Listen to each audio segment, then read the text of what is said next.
Hello guys, আপনারা দেখতে পাচ্ছেন একজন ঘরোয়া কৃষক।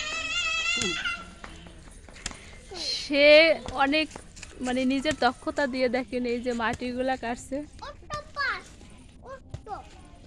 আচ্ছা ভাই, এখানে আপনার পরিকল্পনা কি? ভবিষ্যতে এখানে কি ফালাবেন বা লাগাবেন একটু বলেন।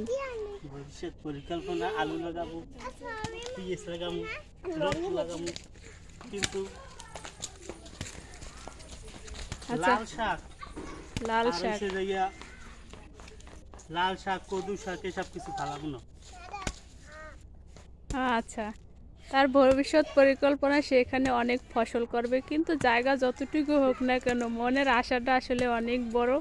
সে অনেক কিছু ভবিষ্যতে করবে এখানে পরিকল্পনা করছে। কিন্তু আপনারা কি কখনো শুনছেন যে লাউ শাক লাগান যায় ভাই? ফালান যায়? লাউ শাক আমি যতটুকু জানি যে লাউ গাছ লাগায়, কিন্তু লাউ শাক যে ফালায় ভাই এটা কখনো শুনি নাই। যাই হোক, এই ঘরোয়া দক্ষতা সহ কাজ করতেছে এই যে একজন আমাদের কৃষক ভাই, খুব পরিশ্রম। আমি তো কইছি যে লাউ শাক